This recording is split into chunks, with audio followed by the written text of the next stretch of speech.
Narraciones Inenarrables presenta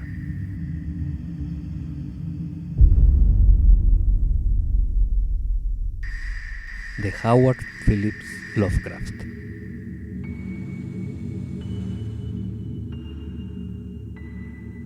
Herbert West, Reanimador.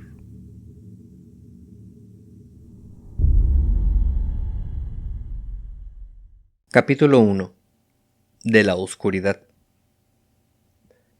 No puedo hablar de Herbert West, que fue mi amigo en la universidad y en los años siguientes, sino con supremo terror. Un terror que no puede atribuirse del todo a las siniestras circunstancias de su reciente desaparición, sino que está provocado por la verdadera naturaleza del trabajo al que consagró su vida, y que alcanzó su forma extrema hará más de 17 años, cuando estábamos en el tercer año de carrera en la Facultad de Medicina de la Universidad de Miskatonic, en Arkham. Mientras estaba en su compañía, lo maravilloso y diabólico de sus experimentos me fascinaban totalmente. Ahora que ha desaparecido y el ensalmo se ha roto, el miedo resulta aún mayor. Los recuerdos y las posibilidades son siempre más espantosos que las certezas. El primer incidente horrible ocurrido en el transcurso de nuestra amistad resultó la mayor de las impresiones que yo haya sufrido jamás, y solo con renuencia lo recuerdo. Como he dicho, tuvo lugar estando en la facultad, donde West se había hecho ya notar merced a sus extravagantes teorías sobre la naturaleza de la muerte y la posibilidad de sojuzgarla artificialmente. Sus tesis, despiadadamente ridiculizadas por profesores y compañeros, se basaban en la naturaleza esencialmente mecánica de la vida y giraban en torno a la forma de hacer funcionar la maquinaria orgánica del ser humano mediante una calculada acción química, tras fallar el proceso natural. Durante sus experimentos con varias soluciones animadoras, había dado muerte y tratado a un número incalculable de conejos, cobayas, gatos, perros y monos, hasta transformarse en el pesado número 1 de la facultad. A veces había obtenido signos de vida en animales supuestamente muertos, y en algunos casos, esos signos habían sido llamativos, pero pronto comprendió que perfeccionar su proceso, de ser posible, implicaba una vida dedicada a la investigación. Además se hizo patente, a partir del hecho de que la misma solución no era efectiva sobre distintas especies, que necesitarían material humano para lograr progresos posteriores y más concretos. Ahí estuvo el primer conflicto con las autoridades académicas, y ulteriores experimentos fueron prohibidos nada menos que por la decisión del propio decano de la facultad, el docto y bondadoso Dr. Alan Halsey, cuyos esfuerzos en pro de los dolientes son recordados por todos los viejos de Arkham. Yo siempre fui excepcionalmente tolerante con los propósitos de West, y a menudo discutíamos sus teorías, cuyas ramificaciones y colorarios resultaban casi infinitos.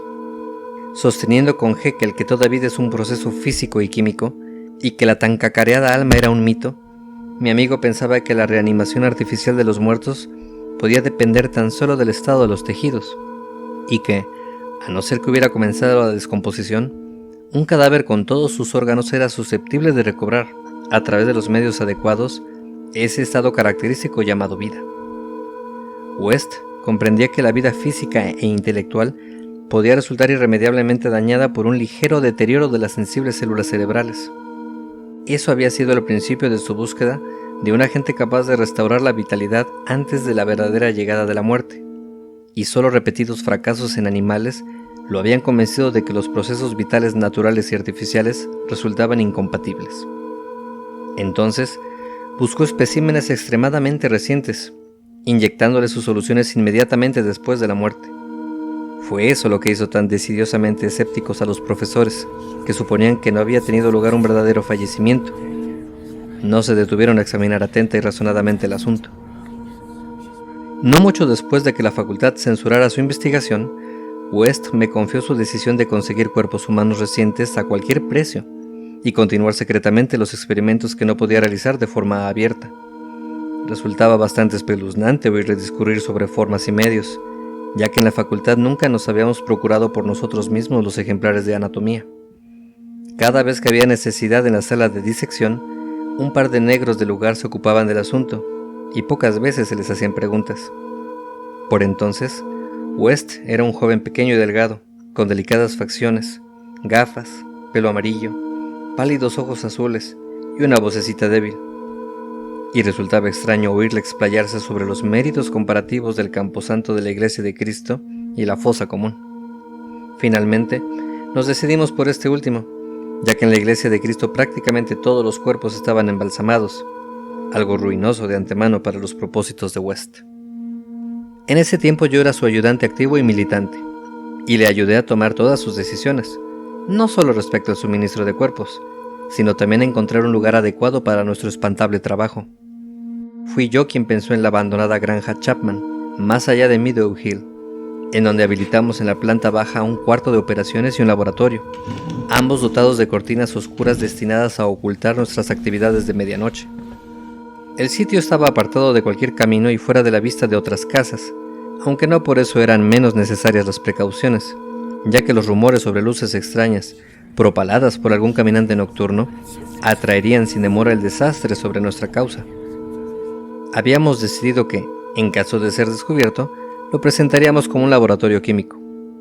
Poco a poco habíamos equipado nuestro siniestro escondrijo científico con materiales comprados en Boston o simplemente tomados prestados de la facultad.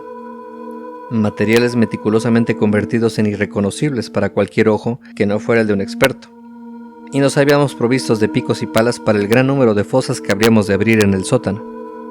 En la facultad usábamos un horno crematorio, pero ese aparato era demasiado caro para nuestro laboratorio ilegal. Los cuerpos eran siempre una molestia, incluso las pequeñas cobayas de los experimentos menores y clandestinos de la habitación de la pensión de West. Seguíamos como vampiros las necrológicas locales, ya que nuestros experimentos requerían ciertas condiciones. Lo que buscábamos eran cadáveres recién muertos y sin embalsamar, preferiblemente libres de enfermedades lesivas y, por supuesto, dotados de todos sus órganos. Las víctimas de accidentes eran nuestras preferidas. No encontramos nada adecuado durante semanas, aunque estábamos en contacto con mortuorios y autoridades hospitalarias, obrando aparentemente en interés de la facultad, hasta donde podíamos actuar sin despertar sospechas. Pero siempre nos topábamos con que se nos habían adelantado, por lo que nos vimos obligados a proseguir durante el verano en Arkham, cuando solo se impartían un número limitado de clases. Sin embargo, al final la suerte acabó sonriéndonos, ya que un día supimos de un ejemplar casi ideal en la fosa común. Un obrero joven y robusto, ahogado la mañana antes en la charca del Sumner y enterrado sin demora y embalsamamiento con cargo a la ciudad. Esa tarde encontramos la nueva tumba y decidimos comenzar el trabajo apenas llegase la medianoche. La tarea emprendida durante las negras horas de madrugada resultó repulsiva, aunque entonces no sufríamos el horror especial a los cementerios que experiencias posteriores imprimieron en nosotros. Llevábamos palas y linternas de petróleo, ya que aunque ya existían las eléctricas, no eran tan buenas como los actuales artilugios de tungsteno. El desentierro resultó lento y sórdido. Podría haber sido burdamente poético, de ser nosotros artistas y no científicos, y nos sentimos aliviados al tocar con las palas madera. Cuando descubrimos la caja de pino, West bajó y quitó la tapa, sacando y recostando a su inquilino. Inclinándome, lo saqué de la fosa, y ambos nos ocupamos de devolver al sitio su primer aspecto. Ese asunto nos puso bastante nerviosos, sobre todo por culpa del cuerpo rígido y el rostro vacuo de nuestro primer botín, pero nos las ingeniamos para hacer desaparecer las pruebas de nuestra visita. Tras aplanar hasta la última paletada de tierra, metimos al espécimen en un saco de lona y nos fuimos a la vieja granja Chapman, más allá de Meadow Hill. Sobre una improvisada mesa de disección en la vieja granja, a la luz de una potente lámpara de acetileno, el sujeto no parecía demasiado espectral. Había sido un joven fuerte, y seguramente sin seso, de tipo completamente plebeyo, huesos grandes, ojos grises y cabello castaño. Un animal sano, sin complejidades psicológicas y seguramente en posesión de procesos vitales de los más simples y saludables. Ahora, con los ojos cerrados, parecía más dormido que muerto, aunque el detenido examen de mi amigo pronto no dejó lugar a dudas. Al fin teníamos lo que tanto tiempo había buscado West, un muerto de la clase ideal, dispuesto a la solución preparada para el caso humano según los más cuidadosos cálculos y teorías. La tensión se hacía inaguantable. Éramos conscientes de que apenas había posibilidad de éxito total, y no podíamos eludir espantosos miedos referentes a los posibles resultados grotescos de una animación parcial. Sobre todo, temíamos aquello que atañía a la mente y los impulsos de la criatura, ya que en el tiempo posterior a la muerte, Algunas de las células cerebrales más delicadas bien podían haber resultado deterioradas. Yo mismo conservaba aún algunas curiosas creencias sobre el tradicional espíritu del hombre, y sentía cierto temor ante los secretos que podía desvelar alguien retornado de la muerte. Me preguntaba qué imágenes podía haber contemplado en las inaccesibles esferas este plácido joven, y que podría contar de ser plenamente resucitado. Pero mi asombro tampoco me desbordaba, ya que mayormente compartía el materialismo de mi amigo. Él mantenía la calma mejor que yo, y le inyectó una gran cantidad de su fluido en una vena del brazo, vendando inmediatamente después con firmeza la incisión. La espera resultó enervante, pero West no flaqueó en ningún momento.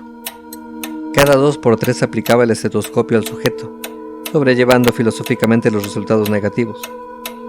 Al cabo de 3/4 de hora en los que no apareció el menor signo de vida, declaró defraudado que la solución era inadecuada, aunque decidió sacar el mayor partido posible de esta oportunidad e intentar una modificación de la fórmula antes de deshacerse de su macabro trofeo.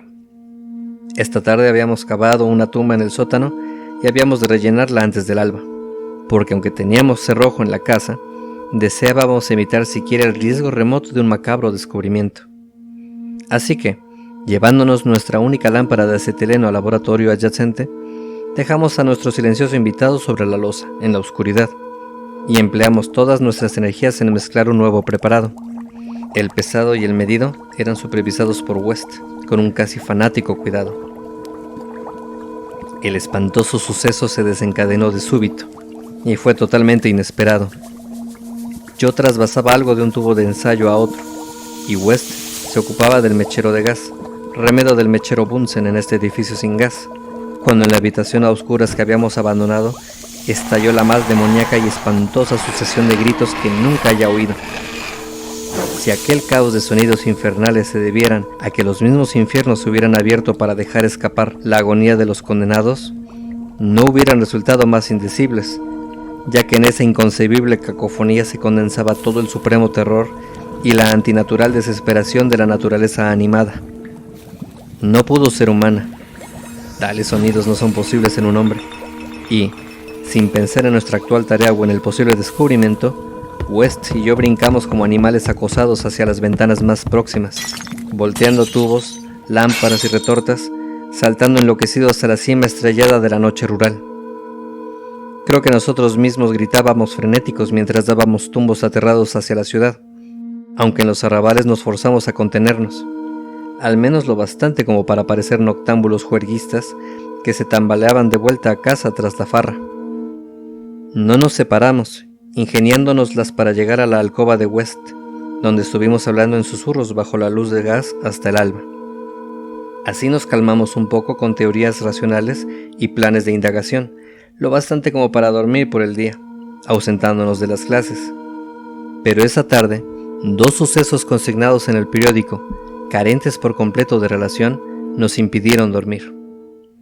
La vieja y abandonada casa Chapman había ardido inexplicablemente hasta convertirse en cenizas, lo que era entendible para nosotros merced a la lámpara derribada. Pero además, se había registrado un conato de violar una tumba en la fosa común, como si hubieran escarbado en vano, sin pala, en la tierra. Eso no podíamos entenderlo, ya que habíamos aplanado el montículo con el mayor de los cuidados. Y a lo largo de 17 años, West miraba con frecuencia a sus espaldas, dándose a imaginar pisadas tras de sí. Ahora ha desaparecido. Herbert West, reanimador.